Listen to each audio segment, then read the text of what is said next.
London, just past 1 in the morning, September 1971. Robert Rowlands can't sleep, so he rolls the dial of his radio through the hiss and crackle. Two voices snag him mid-turn. How many boxes left? 60 or so. Mind the floor. It's filling up. It takes him a moment. Then it lands like cold water. Live on the open airwaves, in the dead middle of the night, men are robbing a bank, and he may be the only soul in London who can hear them.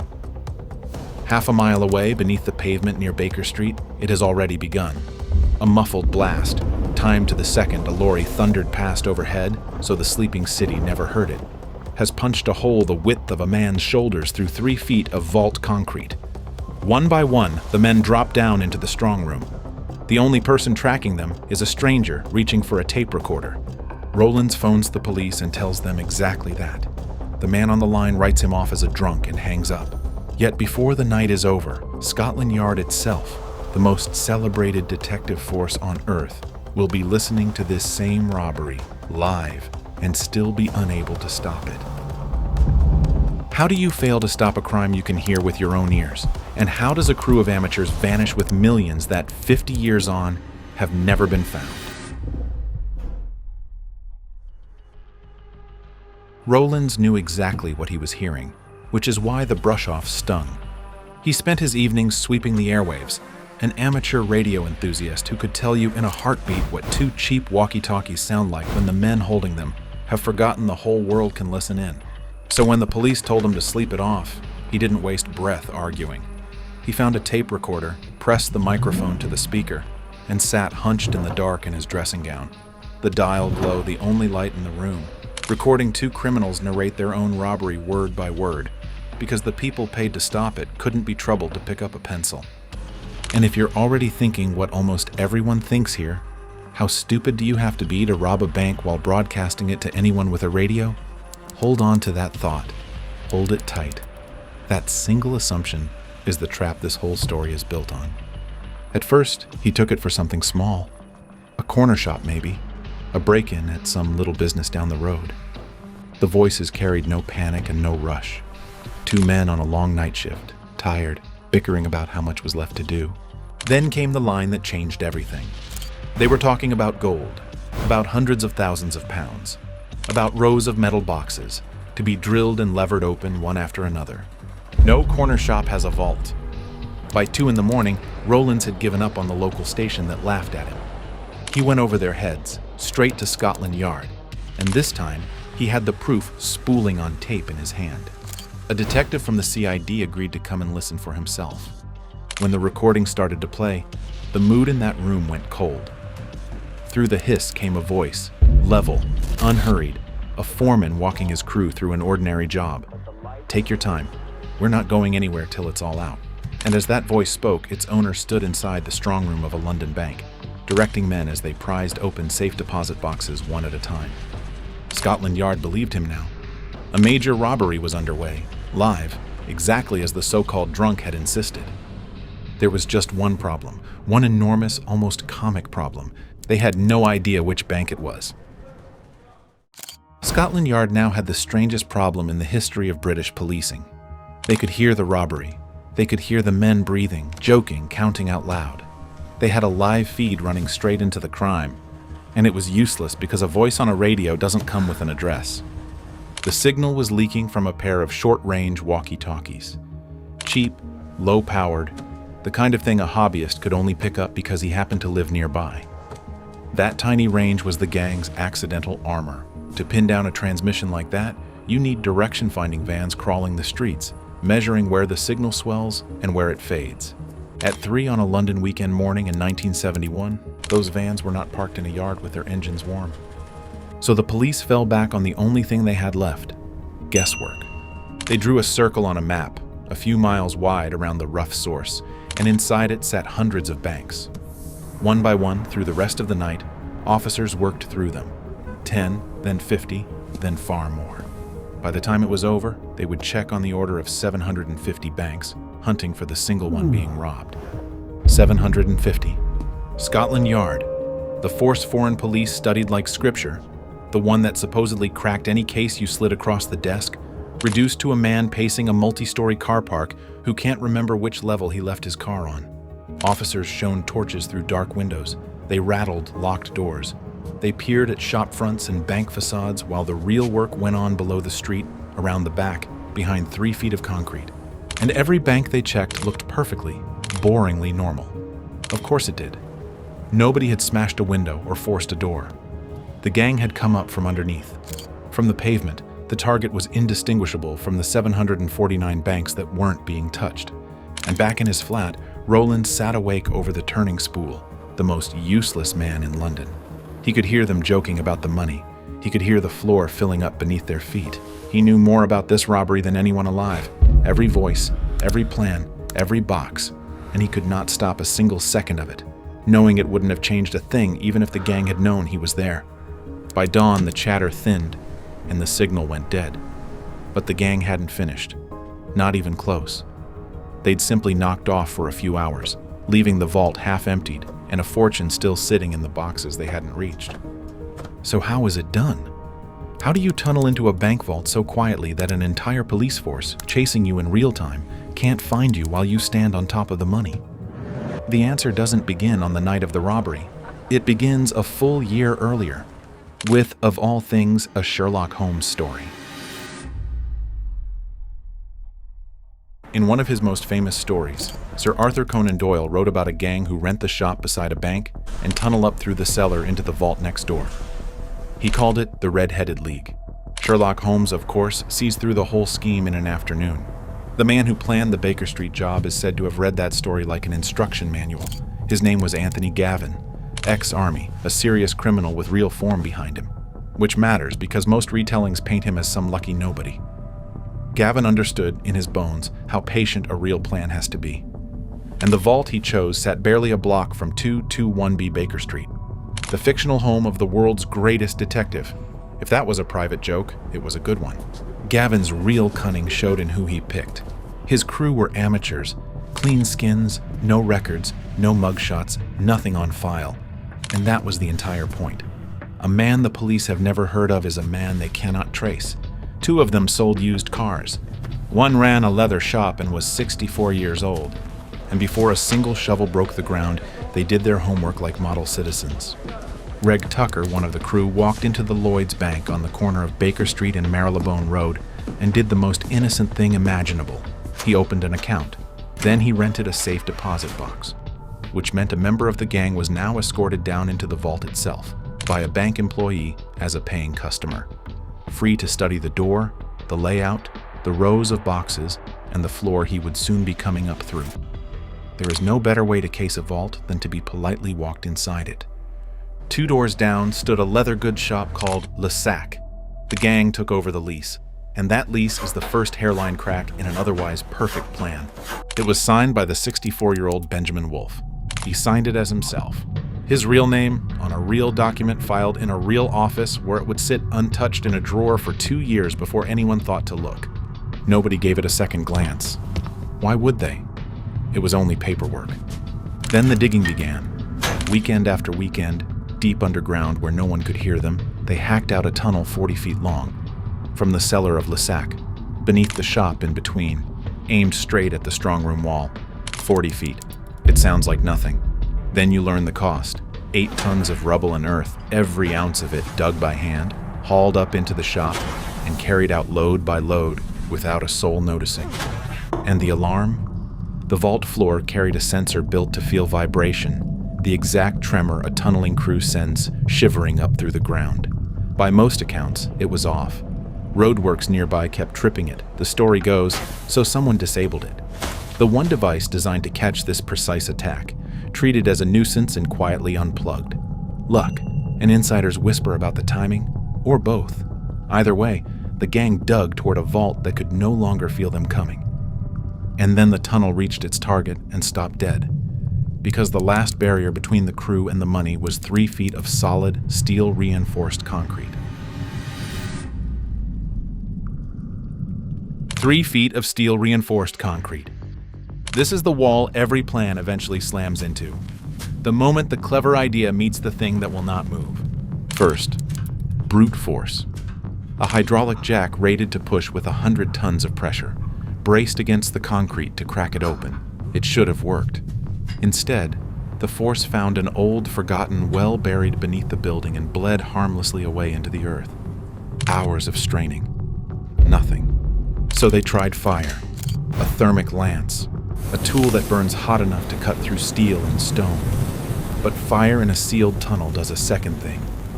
It fills the air with thick, choking, acrid smoke. The men came scrambling back out, coughing, eyes streaming, the tunnel useless until it cleared. 2 methods, 2 failures, and the weekend bleeding away beneath them, so they reached for the option that tells you everything about this crew. Explosives. Under a bank.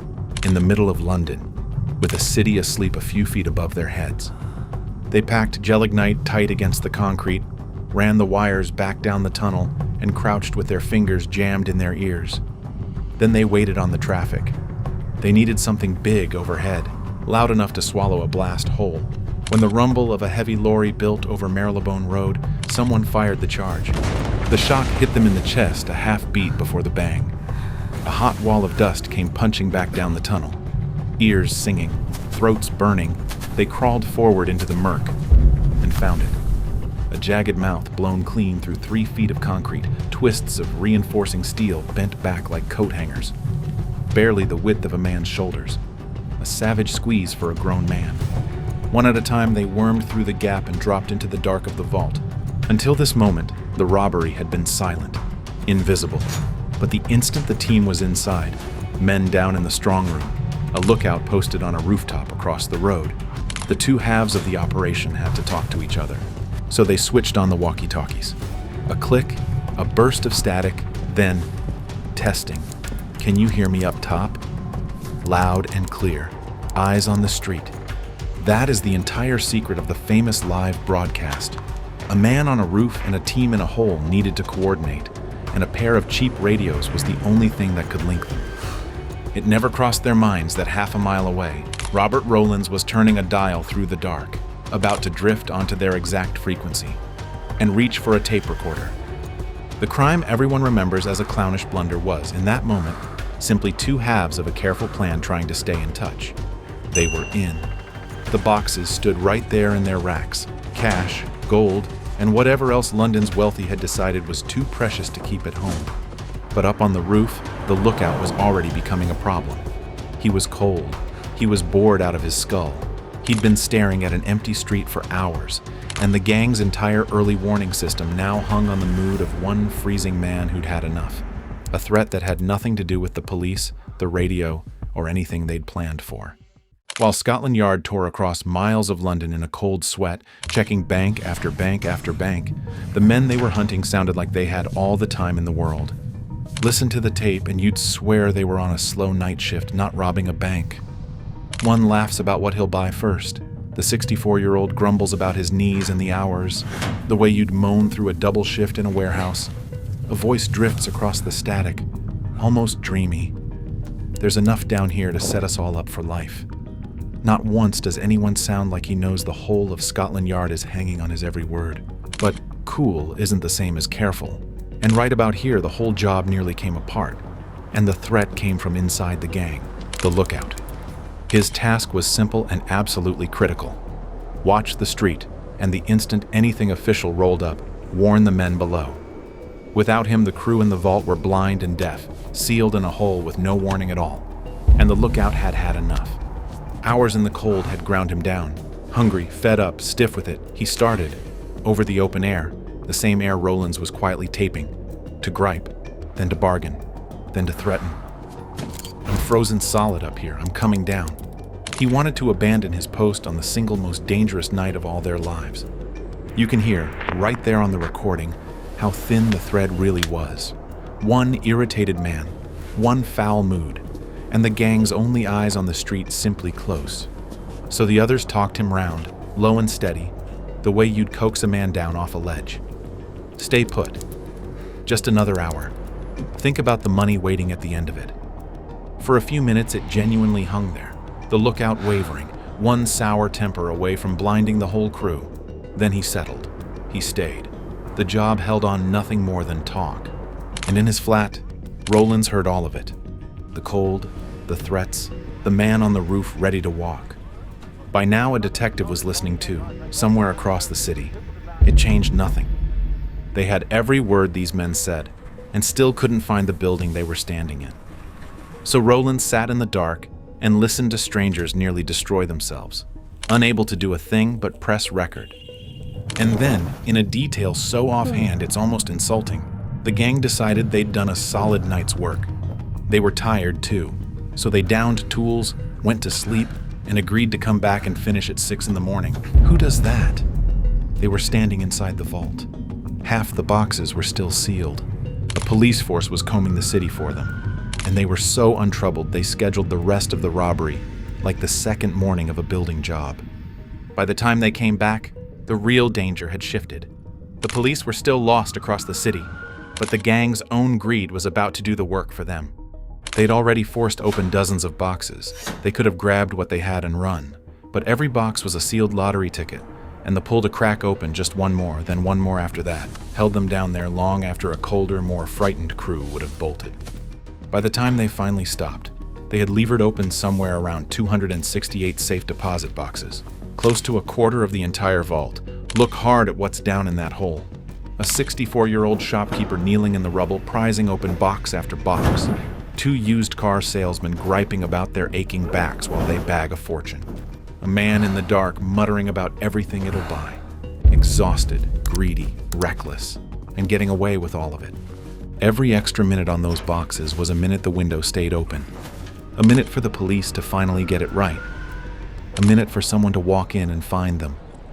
And then, while the gang was still down there, the police did the one thing that should have ended all of it. They stopped guessing. They got into a car, and they drove straight to the bank being robbed. Sunday afternoon, about 3:30. A police car pulls up outside the Lloyd's Bank on the corner of Baker Street and Marylebone Road. Doors open. Officers climb out and walk inside.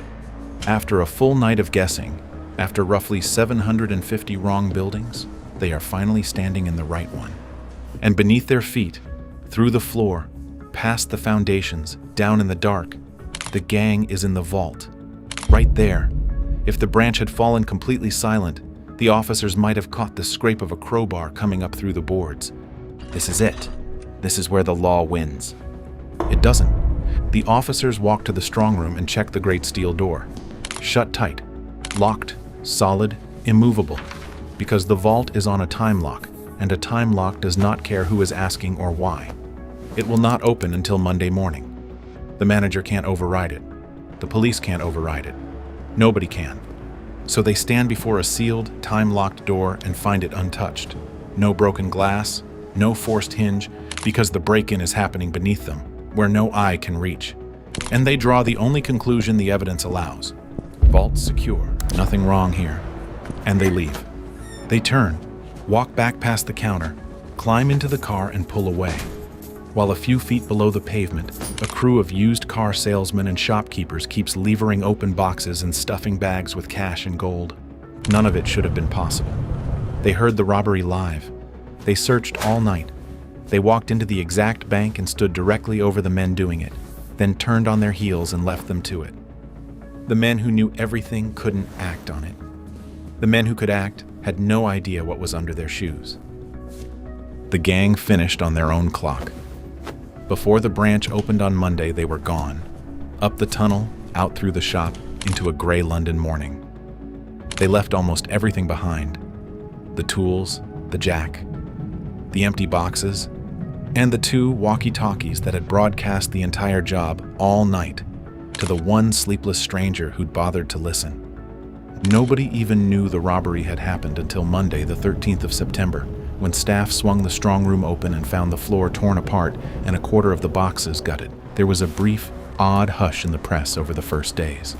No shadowy government gag order, whatever the legends say. Just an ordinary, short-lived news hold. Then the story went off like a bomb across every front page in Britain. By then, the gang had vanished. The money had vanished. And most of it has never surfaced from that day to this. A flawless tunnel, a flawless escape, And the thing that finally brought it all down was something none of them gave a thought to that weekend. A single signature in a real name on a lease, signed long before the digging ever began. So here's the question the whole story has been daring you to ask. If the police could hear them, if half of London could have heard them, how did anyone get away? And how did 4 of them still end up in prison? And the assumption you've carried since the very first minute? It breaks right here. The radio caught nobody. The famous tape, the live broadcast, the chatter Rowlands lost a night's sleep to record. None of it led to a single arrest. It couldn't. By the time anyone in authority took it seriously, the men were long gone and the signal was dead. The radio is why this story became a legend. The arrests came from somewhere far more boring. They came from paperwork, that lease, Lesac, signed by Benjamin Wolfe in his own name, sitting in a file like a loaded trap. When investigators finally pulled threads around that little leather shop, the name was right there waiting. No flash of genius required, just a clue the gang had handed over themselves 2 years before the police came looking. From there, it was ordinary police work, the unglamorous kind that solves real crimes. Informer tips, surveillance, officers tailing the crew, logging where they went and who they met. At one point, they watched Reg Tucker hand a bag holding around 32,000 pounds in cash to 2 brothers named Gangji. Real money changing hands in daylight, right under the surveillance team's noses. It worked. In January 1973, at the Old Bailey, it ended. Anthony Gavin, Reg Tucker, and a man named Stevens pleaded guilty. Benjamin Wolfe, whose signature had unspooled the whole thing, was convicted. Gavin, Tucker, and Stevens drew 12 years each. Wolfe got 8. 4 men. 4 convictions. On paper, a clean win for the force that had been made to look so helpless. But look closer, and something underneath those verdicts is badly wrong. The men who went down weren't the whole gang.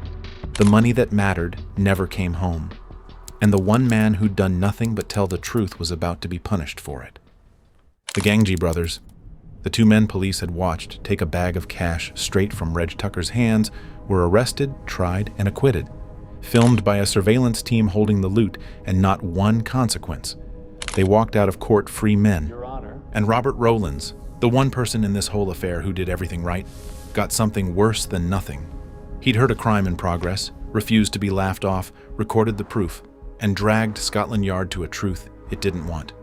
His reward came in the post, a letter warning that the authorities were considering prosecuting him under the Wireless Telegraphy Act for the offense of listening to a transmission he was never meant to hear. Then someone pressed a check into his hand, by some accounts around £2,500, and showed him to the door. The message was unmistakable. Take this, stop talking. So what about the money? Estimates of what came out of that vault run from £1.25 to £3 million, a staggering sum in 1971, and nobody can give you a firm figure. That's no accident. Much of what sat in those boxes was, by its nature, never declared. People don't keep receipts for what they hide in a bank vault. Well over 100 box holders sued by the late 70s, but what they'd truly lost could rarely be proved. Of the entire fortune, only around £231,000 was ever recovered. The rest is gone. Gone for more than 50 years. Most of the wider gang, beyond the 4 convicted men, were never caught.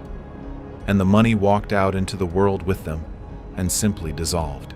Over the decades, the case grew a second life in rumor. Whispers of MI5, of compromising photographs of a royal, of some high official ordering the story buried.